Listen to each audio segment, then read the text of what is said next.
toxicities by eliminating vegetable oil, corn oil, and soy oil from the animal's diet and putting in large doses of vitamin E and selenium. By the way, if you're interested in reducing the negative health effects of these seed oils, make sure to watch the video to the end because we got a free gift for you. Now, let's rewind a little bit. Damage to children, like brain damage, learning disabilities.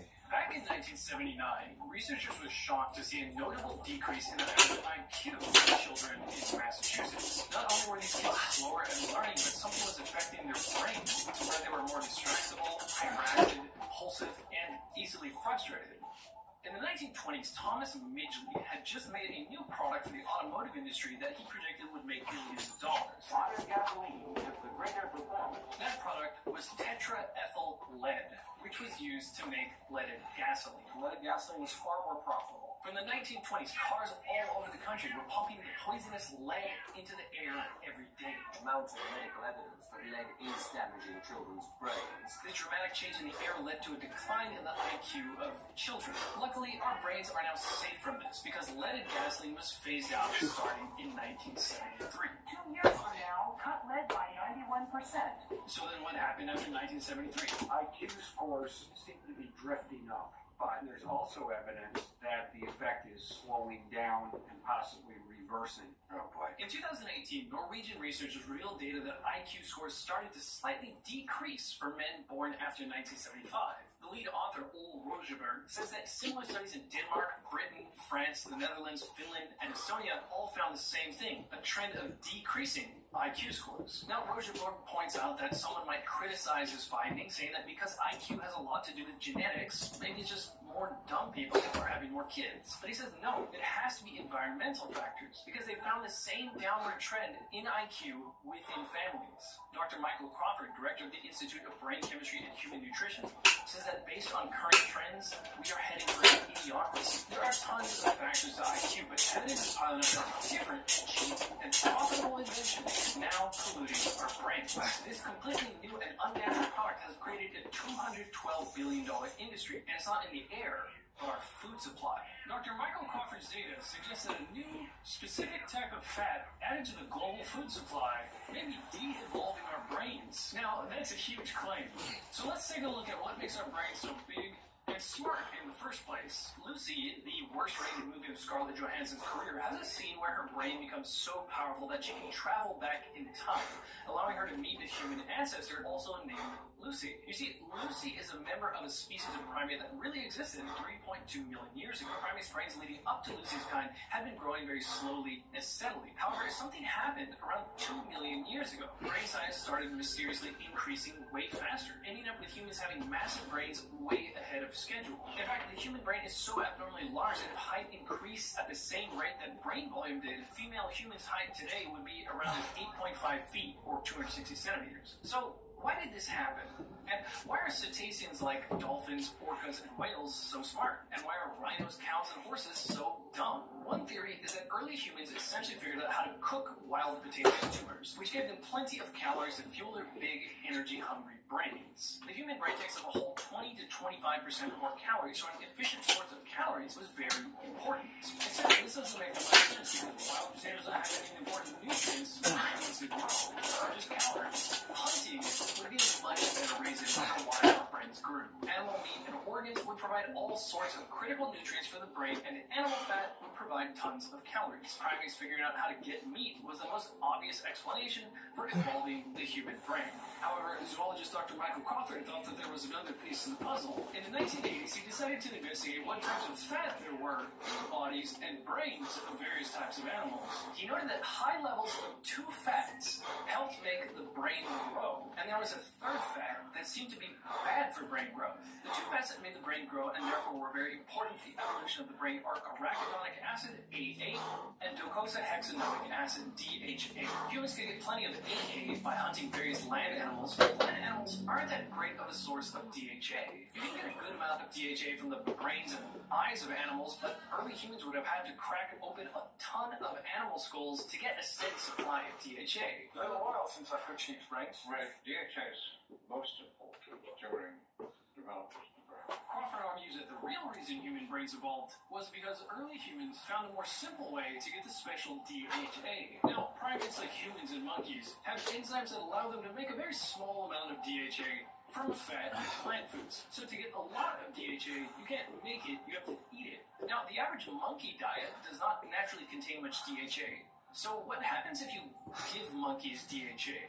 A 2014 paper outlines the work of some dedicated researchers at the University of California, Davis, who took some rhesus monkeys and fed them a diet high in DHA for their entire lifespan, about 17 to 19 years. After all this time, they put the monkeys in a brain scanner to see if anything was different. They found that compared to the other monkeys, the brains of the monkeys on the unnaturally high DHA diet had highly connected and well-organized neural networks which in some ways, quote, resembled the healthy human brain. That is, some aspects of their brains described somewhat more like a human brain. This information monkeys could be dangerous. Monkeys are already smart enough to steal choice stuff and hold it ransom for food. Yes! The best source of DHA is seafood. Fish, shellfish, crustaceans, algae.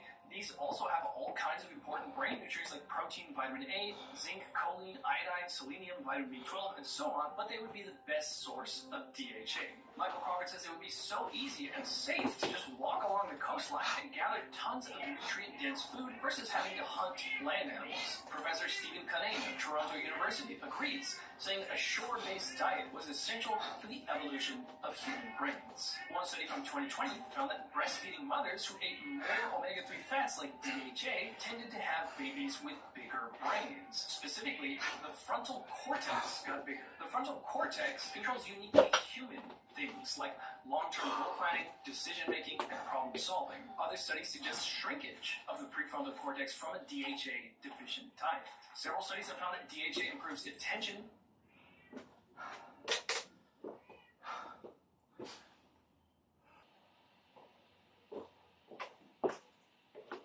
learning, memory, and reduces ADHD symptoms in children.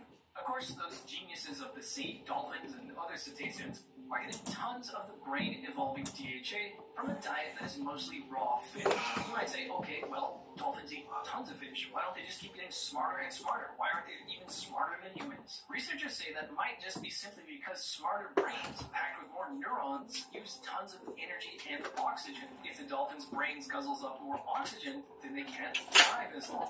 Speaking of diving, our quest for DHA-rich seafood might explain why our noses are so weird. There's this old controversial theory called the aquatic ape theory that says that humans evolved from an ancestor that adapted to life near bodies of water. Several aspects of our bodies seem more adapted for the water. For example, we don't have hair on our bodies, which would make it easier to swim, and we have a layer of fat under our skin, unlike other primates, which would help us float in water. Further, this may have something to do with why we started walking upright. Monkeys can walk on 2 feet, but they prefer not to, unless they are wading through the water. Now, most anthropologists completely reject this aquatic ape theory, but whether we had a semi-aquatic ancestor or not, humans are very good at diving.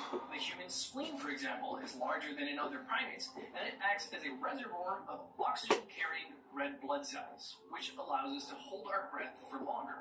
The Bajau people near the Philippines live a sea nomad type of lifestyle, where they spend hours a day diving for all kinds of DHA-rich seafood like shellfish, shrimp, crab, fish, octopus, sea urchin, and squid. And their genetics gift them with an abnormally large spleen, which is thought to be why some Bajau can hold their breath for over 10 minutes. Now, another interesting aspect of humans is our protruding noses. Unlike monkeys' flat noses, human noses are better at preventing water from getting in the nasal cavity when we swim or dive. Most monkeys are not good swimmers, but the proboscis monkeys are, and they happen to have these big protruding noses. As of 2019, Japan is #1 in the world for IQ, with an IQ of 106. That's a full 9 points higher than the United States IQ of 97. Of course, there are all kinds of different factors to IQ, but Japan does have a DHA-rich food culture that includes plenty of seaweed and fresh seafood. They eat about twice as much fish as Americans. A traditional Japanese breakfast is white rice, fermented soybeans, miso soup with seaweed, roasted fish, and more dry seaweed. Of course, you can find all kinds of fish in Japanese supermarkets and restaurants, but you can even get fish rice balls or roasted fish at a convenience store. What's your an idea of which country eats the most DHA is that DHA degrades when you heat it. Lucky for Japan, raw seafood. A 2022 survey found that the second most common way people ate their fish at home in Japan was raw, as sashimi. Japan also has more than twice as many sushi restaurants than fast food and pizza shops combined. Now, there's that third fact that Michael Crawford said was important to brain science that explains why animals like rhinos are so dumb. In their one-ton body, they have a mere 350-gram brain. That would be like a human having a brain the size of a walnut. I wish I could think of brilliant plans like that. Land animals like rhinos barely get any DHA, but their plant-based diet gives them plenty of linoleic acid. Linoleic acid is that fat. It can compete with DHA for incorporation into the cells. That is, too much linoleic acid will hog up space in the cells so that DHA can't get in. Did you make this with vegetable oil? Well, yes. Thanks. I gotta watch what I eat. These totally new and unnatural vegetable oils that we didn't eat for 99% of human history have tons of this linoleic acid that reduces levels of DHA. But DHA is critical for brain function and even the evolution of the brain. You might have a big bottle of linoleic acid at home, like sunflower oil, soybean oil, corn oil, grapeseed oil, canola oil, and so on. Most restaurants use these seed-based oils to cook with because it's so cheap. Right, the guy's cooking a plastic steak in the morning. Most processed food and prepackaged food has plenty of vegetable oil. Fried foods are, of course, fried in vegetable oil. Mayonnaise and salad dressing is primarily just vegetable oil. The average person eats these oils every single day. Now, IQ is a little controversial and does depend on many different factors, but lucky for Japan, which allegedly has the highest IQ in the world, they consume about half the vegetable oil of Americans. Was served for lunch at a high school. Students in Woodbridge, New Jersey say the food is inedible. Some high school students who are so sick of their school food, they've started a protest movement against it. In 1970, the law changed. Schools could now turn to private, for-profit companies to feed their students. In American schools, it's common to have plenty of processed food on the menu. You cut back on everything. Salary, supplies, the food. In Japan, school lunches are planned out by a nutritionist, and standards make them fresh from scratch every day. What's alarming is that Michael Crawford found that those animals with high linoleic acid and low DHA had smaller brains. The animals with high DHA and low linoleic acid had bigger brains. He says that this state of high DHA and low linoleic acid is what allows the brains to grow and evolve. Now, as Nina Teicholz laid out in her book, The Big Fat Surprise, in 1911, the soap maker Procter & Gamble figured out that they could take seeds from cotton, something that no one eats, run those seeds through an industrial process, and make something that looked sort of like lard, a very common cooking fat at the time. They launched a massive marketing campaign positioning their product as a cleaner, more modern alternative to lard. And in 1960, sales of their crystallized cottonseed product, Crisco, reached 60 million pounds. Various other vegetable oils like corn oil, canola oil, and soybean oil came on the scene, and this is how we went from eating 0 grams of vegetable oil a day in 1865 to 80 grams a day today. That's over a pound of vegetable oils a week. That's around 720 calories from oil a day. Vegetable oils are now a $212 billion industry as of 2022. Further, the dietary guidelines for Americans were introduced in 1980 and recommended we swap animal fats like butter and lard for vegetable oils. It makes you wonder if this could be a factor in why the IQ increase in Americans slowed down right around 1980. The vegetable oil story just gets worse from here. In 2010, researchers out of Canada were trying to figure out why some women did not have high enough levels of DHA. That is, multiple studies find that babies' brains and intelligence benefit from the mother's DHA supplementation, which would mean that women aren't getting enough DHA in the first place. But the researchers were suspicious that maybe it wasn't just that they weren't eating enough DHA, but something was interfering with the DHA in the women. By analyzing the blood of pregnant women, they found that indeed, those women eating too much linoleic acid had not just lower DHA, but lower levels of the brain-boosting fats AA and EPA. So this also suggests that linoleic acid shoves out DHA and other fats essential for brain function and development. Then, 5 years later, a 2015 study found that, as expected, children with mothers who got too much linoleic acid experienced negative effects to brain development. Just 1 year after that, in 2016, a study on over 4,000 children and their mothers found that higher linoleic acid in the mothers when they were pregnant was associated with more symptoms of autism spectrum disorder when the children were 6 years old. 4 years later, a review article calls for more investigation into how we can protect our brains by reducing how much linoleic acid we eat. Unfortunately, for children under 9 months of age, there's no infant formula on the market that does not contain vegetable oils. All this doesn't mean that you don't need to worry about linoleic acid and DHA after you finish growing your brain. DHA is critical for healthy brain functioning in adults, too, no matter your age. Studies have found a link between DHA and everything from irritability, stress, depression, to memory, reaction time, and even aggressiveness. DHA has even a protective effect on the brain in the case of head trauma. And papers have associated higher consumption of linoleic acid with higher rates of depression. Now, don't get me wrong, linoleic acid is not a synthetic poison like lead. A very small amount of linoleic acid in the diet is totally normal. But the problem is we are eating clearly a very unnaturally high amount of it nowadays. Okay, so for that free gift I was talking about, I'm making a full guide on how to avoid and prevent those negative health effects of seed oils and linoleic acid. So check the description for a link to where you can put in your email so I can include you when I send over the guide. But getting back to just how unnatural seed oils are. Like olives produce oil, and seeds generally do not produce oils. I don't know what seed oil is. Let's say you wanted to get oil from corn. You would need 20 ears of corn just to get a single tablespoon of corn oil. For 1 tablespoon of sunflower oil, you need 560 sunflower seeds. Also, what even is canola? Have you ever eaten a canola seed? Canola oil is the most common cooking oil in the world, but to naturally get a single tablespoon of canola oil, you need to eat almost 70,000 canola seeds. In comparison, what about natural fats? For example, if you wanted a tablespoon of oil from sardines, you'd only need about 2 gutted sardines or 2 slices of fatty tuna sashimi. Here's where this gets confusing. We have known for decades that DHA is good for the development of babies' brains, which is why it's been added to infant formula. Evidence suggests that breastfeeding women who have higher levels of DHA have smarter babies.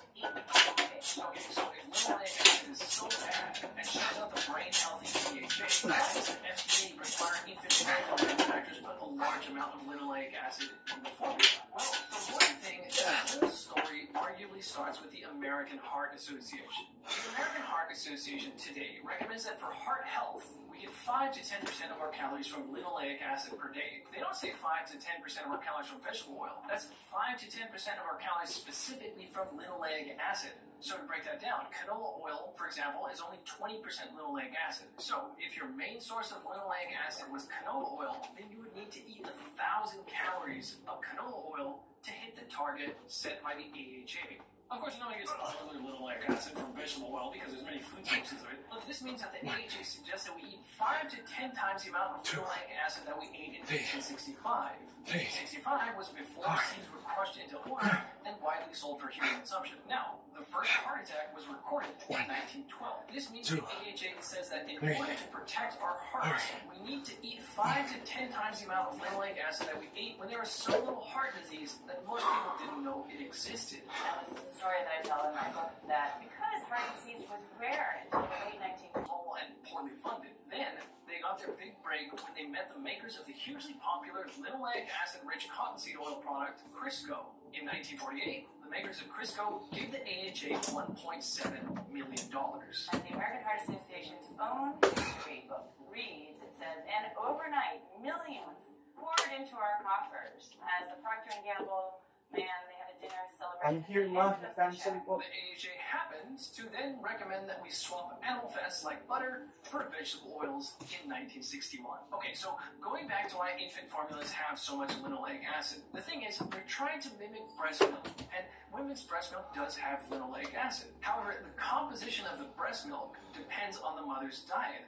The more linoleic acid a woman eats, the more ends up in her breast milk. And that's important because modern women, because they eat a ton of vegetable oil, they get a ton of linoleic acid. And that means that their breast milk does not look like it would 100 years ago. When you eat vegetable oil, the linoleic acid accumulates and stays in the body. The percentage of this linoleic acid in people's fat cells has nearly doubled from a bit under 10% in 1960 to around 20% in 2005. So the fat profile of an average American is looking more like a rhino and less like a dolphin. But 10% is even too high, because by 1955, people were already eating plenty of vegetable oil. So what's a normal linoleic acid concentration? The next thing I'm going to show you, I searched for 3 years. You know what I wanted to know? What was the omega-6 fat in anybody's adipose who was on an ancestral diet? critic Novi discovered, these Pacific Islanders who were eating a diet unadulterated by vegetable oils, the amount of polyunsaturated linoleic acid that they had was only 3.8%. That is 1/5 the amount people have in their fat tissue today.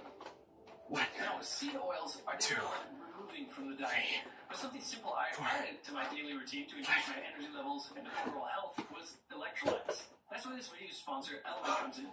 I started using Element over 2 years ago to keep my energy levels up while I was fasting, but I quickly found that they were a game changer when doing anything from a low-carb or keto diet, or just exercising, going into the sauna, or basically any time I'm sweating. This is because sodium and electrolytes are a big component of hydration in general. So replacing the sodium and electrolytes you're losing really keeps your energy levels up. Staying hydrated with plenty of water and an element pack here and there is now a part of my daily routine to keep my energy and focus at a high level. Element tastes great, and it's got no junk. It's just a balanced mix of sodium, potassium, magnesium, a bit of stevia, and some flavoring. There's also a raw and flavored type that's only electrolytes. If you go to drinklmnt.com/what. This is easily one of the biggest stories of the year. Largest creator in the world, $100 million deal with one of the largest companies in the world, Amazon. And they wanted to create the largest game show ever, and now we somehow have lawsuits and then reports saying that this turned into a Fire Festival-like disaster. So, my question, just like everyone else's, what is actually going on, and how did we get here? Well, the timeline of events actually went by pretty fast. Starting with March 18, 2024, they announced the Beast Games. March 20th, reports surfaced that Mr. Beast secured $100 million for the Beast Games, or well, at least for the deal. Sometime around June, they opened the application process, and then they were already filming in mid-July, specifically from 18th to 22nd of July in Las Vegas. And this is where most of the known problems were, because a little over a week later, you had a viral New York Times article titled, "Willing to Die for Mr. Beast and $5 million."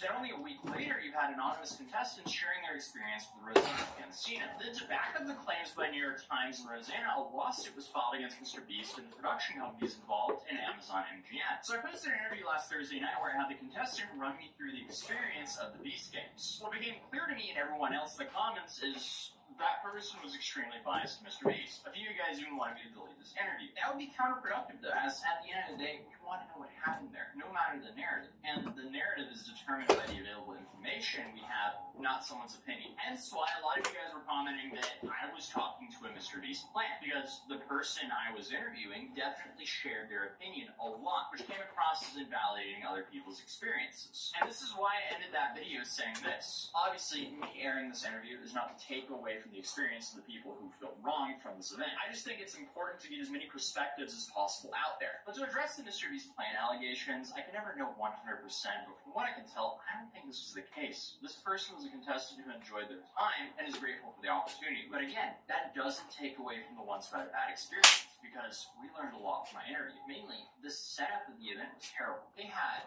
way too many people for the challenges they decided to do and the facilities they had. Because, yes, while there was a $5 million prize, just invested it and having the contestants doing absolute trash and try and compete for it. There's like so many simple things that could have been done way better, and I get they're trying to go for whatever sounds best in the intro hook. 2,000 people fighting for $5 million sounds a whole lot better than 500 people fighting for $5 million. But by simply reducing the amount of people competing could have made everything so much better for everyone. But we'll get more into that later on. So let's go over the main New York Times and lawsuit allegations and then see if we're able to cross-reference from my internet. So from the New York Times article, the main issues were food scarcity, medical neglect, poor hygiene, and chaotic organization. I would say that all of those issues were definitely referenced in my interview. So not only do you have the people who talked to Rosanna corroborating that, but also the person who talked to me. And with their statements on Rosanna, they definitely didn't talk to Rosanna. So people who had really bad experiences at the event, they corroborated it, and people who had a really good experience at the event also corroborated that. So look at that, accidental journalist moment. Am I a journalist? Who knows? I definitely learned as one sometimes, but at the end of the day, I'm a commentary channel and internet talk show host that talks about laughing and stupid stuff on the internet. Largest creator ever doing a $5 million game show, and people are calling it a Fire Festival-like disaster. That is laughably stupid, hence why we're covering it here on this channel. But going back to cross-referencing off of my interview, in regards to the chaotic organization, you have the whole intake process that just seemed like a complete disaster. Here's a clip of how chaotic this process was. From the New York Times article, they were saying there was like an intake process, and then like the first day. Is that true, or? Yeah, there was. So we got there one day. Some people got there like 2 or 3 days in advance, just for planning purposes. But you back in a number of hotels. They split all 2,000 people between, say, like 3 or 4 hotels. But the intake process happened at Rio Hotel in like the big grand rooms.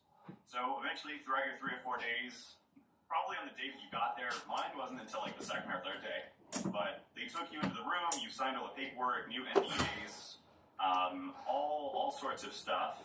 And then you basically got like your jersey. Then you went back to your hotel room and then waited until they called you down like the morning of to come down in your jersey. And poor planning on their part, we could have just worn like our normal civilian clothing, but they put us all in trash bags. I guess like that was a last minute decision, which didn't help because then people were like, why are there 1,000 people in a hotel in trash bags? That like raised some controversy right there. The trash bags were hot. You know, you could just rip bigger armholes or like suck it up. But yeah, that wasn't like a good decision on anyone's part. I don't know who that was, but it probably wasn't Mr. Beast directly. And then, so you were put in trash bags, and then what happened once you were put into trash bags? Once we were put into trash bags, well, they fed us breakfast. You had the opportunity to go get your own breakfast before the trash situation. Then it was like 3 or 4 hours of waiting until we got to the Rio Hotel. And they put us in the big grand rooms with, say, like 500 people in each room. And they would sporadically bring out food. They offered water. You could go to the bathroom. And yeah. So like we stood in those halls for another like 6 hours until we finally were bussed to the stadium. Alright guys, you get out your phones. But put on these trash bags and wait around for like 6 hours. Have fun. I get they're tiny NDA and liability signatures for 2,000 people. That takes time. But there has to be a more efficient way of doing this. Like, I just can't picture someone in a boardroom saying, hey, what if we put all the contestants in trash bags and have them wait around for 6 hours and then we'll bus them to the stadium? They'll love that. That just doesn't seem like something well planned. It seems like something that was just poorly improvised. And I know they blame CrowdStrike for a lot of the chaos, but I also think that was for getting people home. As my understanding is everyone waiting around the hotels in the trash bags, that was on the 18th of July. And the CrowdStrike incident happened on the 19th of July. So I don't know what was going on with this intake process. But moving on, you had the lack of medical supplies. And this portion of my interview definitely surprised me that they handled it like this. Where did the lack of like medical supplies and stuff like that come up? So when you went into the Rio, you kind of like handed off your medical supplies for the Beast Games, and they were going to handle the logistics of it. That just doesn't make sense to me. I guess it depends on how important that medication is, but if it's like an inhaler or insulin, that should be pocketed or had in a small bag that's nearby. I don't know, if there's a chance that I can die from not having an inhaler or something important like that, you wouldn't be able to separate me from that thing. And the organizers really shouldn't be putting a contestant in that situation where they get separated from it, because it's just too risky for everyone involved. So I have no idea why they would handle it like that. The next step, you have the injuries. The game testers they had test it didn't account for $5 million being on the line and like an actual like 2,000 people playing this game, because we finished the challenge in like a minute, like under a minute, and then that fifth team didn't even get like close to finishing. Oh wow. So I think I was toward the middle, and I think some people in the rear, once you started actually pulling the rope, everyone got bunched up in the rear. It's possible people accidentally got injured, but I don't know if I would say that it's the fault of any one individual. It's just that when you have 500 or 400 people, basically on two sides of a rope, that spans the length of the football stadium. So when everyone starts pulling back, people are going to get jumbled in the rear and just kind of like bunched up. So it was a tug of war with 400 people on each side. The 400 people, 200 on each side of an individual rope, and those 200 people make the length of the football stadium. Like right off.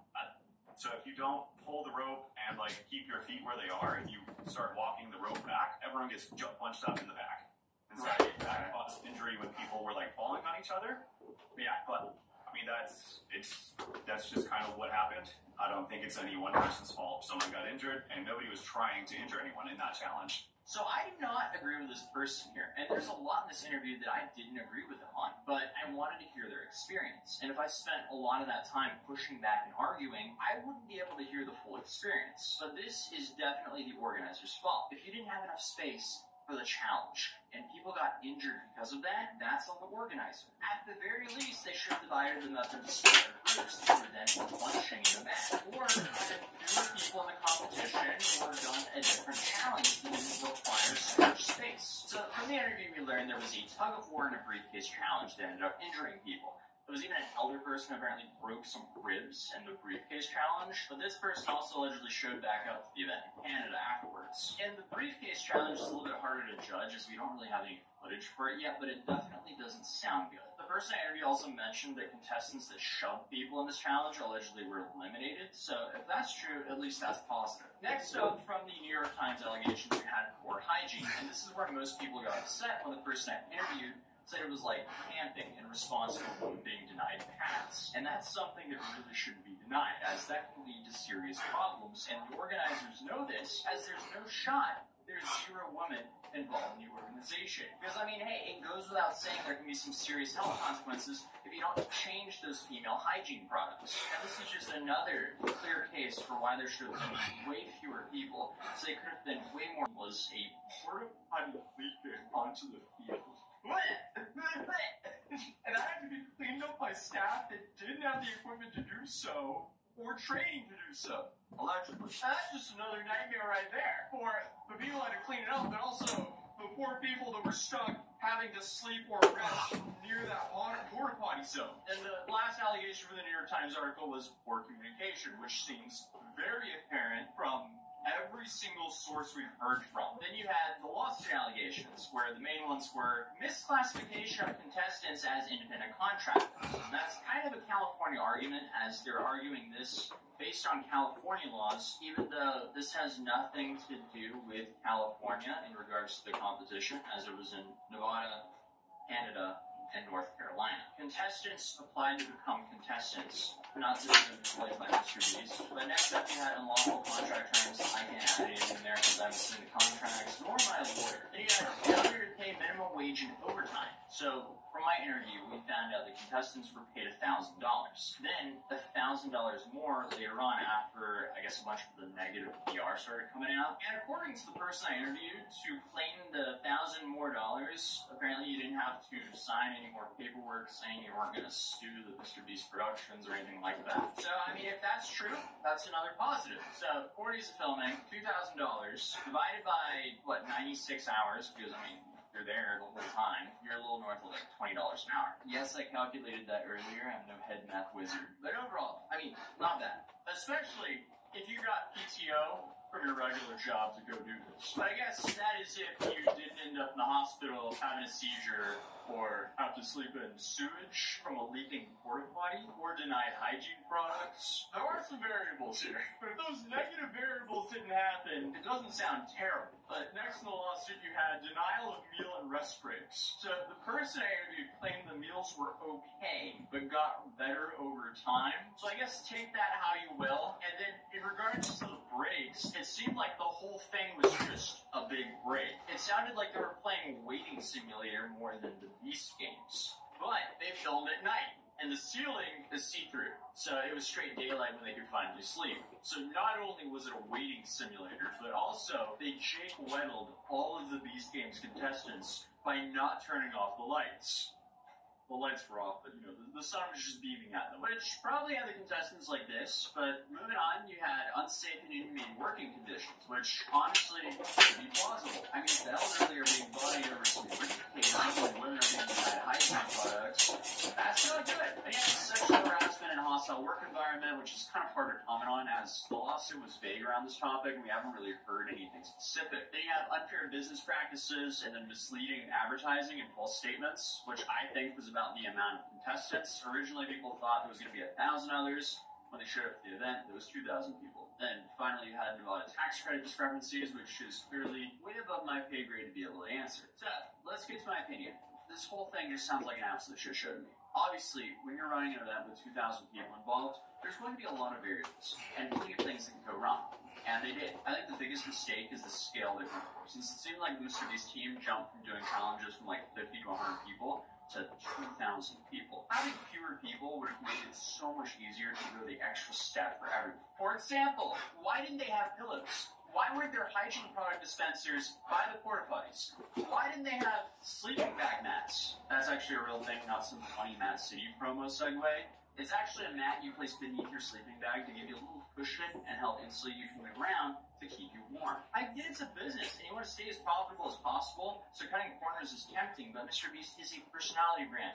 His reputation and credibility is everything, so it's in his best interest to go above and beyond for his contestants. And from what we've heard, that wasn't the case. A lot of people also ask me why I didn't interview other women or other contestants, and that's simply because nobody else has reached out that I could actually verify was a contestant. And I mean, the contestants are under NDA, so I understand why it's like risky for people to talk to me, but that's why I didn't interview multiple people for that last video. I have received DMs claiming that there were problems with the Canadian event as well, but nothing that's actually verifiable. Because, I mean, if there is no way for me to verify this information is accurate, I can't just blast it out there. As of now, from what I can tell, it seems like most of the contestants had an overall positive experience with the event, even though all the hiccups were there. Hence why we haven't seen way more whistleblowers yet. But this definitely doesn't take away from those who had negative experiences, though, as there were many things that could have been done to prevent all of this. But I guess that's the current ongoing $100 million nightmare for Mr. Beast.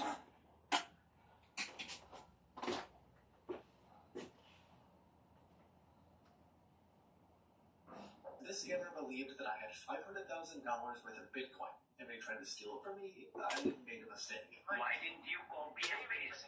Might be you typed something wrong. No, I double checked it. Where is 3? You typed the wrong address. I you typed the wrong address. Literally, you are the most idiotic, most motherfucker.